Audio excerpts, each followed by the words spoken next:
Assalamualaikum warahmatullahi wabarakatuh. Perkenalkan, nama saya Rendy Dwi Ramadan, NIM 054005-845, Prodi Manajemen UP BJJ UT Denpasar. Saya akan menyampaikan refleksi singkat mengenai pelajaran berharga dari sejarah lahirnya Pancasila, khususnya melalui peristiwa pidato 1 Juni 1945 oleh Insinyur Soekarno. Peristiwa ini merupakan momen krusial dalam perjalanan bangsa karena untuk pertama kalinya gagasan dasar negara yang kita kenal sebagai Pancasila dilahirkan secara filosofis, historis, dan politis.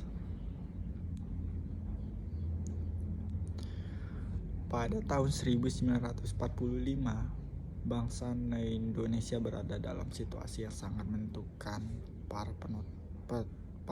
tokoh pendirinya, bangsa sedang mempersiapkan dasar-dasar negara sebelum proklamasi kemerdekaan.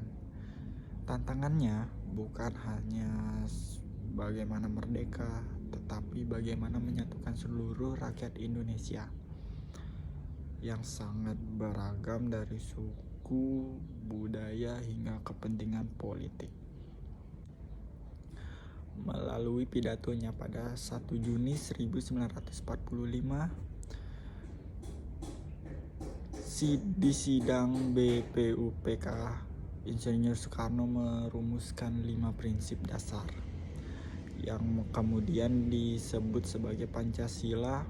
Gagasan tersebut lahir dari kebutuhan dasar untuk menemukan titik temu yang dapat diterima oleh semua golongan, bukan hanya satu kelompok saja.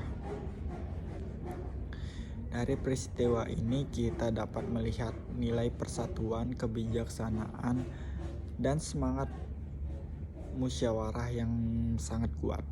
Soekarno tidak memaksa pandangan ideologis tertentu, melainkan menawarkan sebuah dasar negara yang bersumber dari jiwa dan kepribadian bangsa Indonesia sendiri.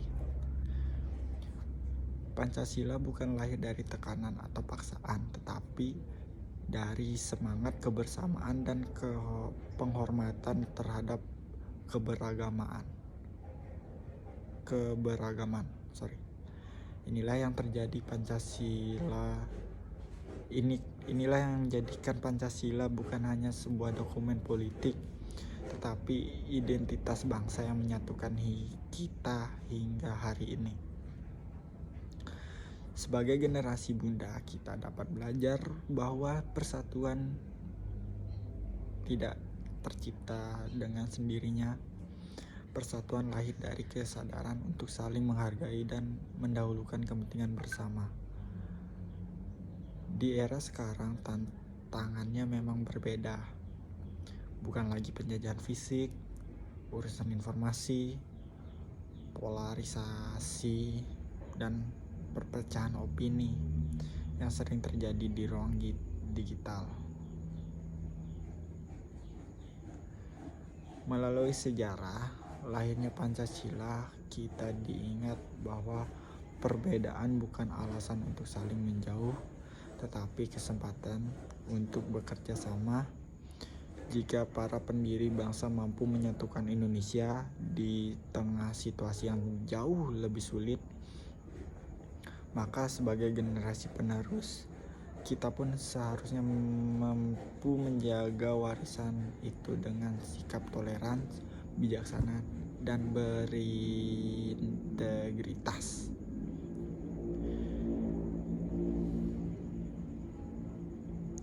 Oke, segitu saja penyampaian refleksi singkat dari saya, Rendy Dwi Ramadan. Terima kasih.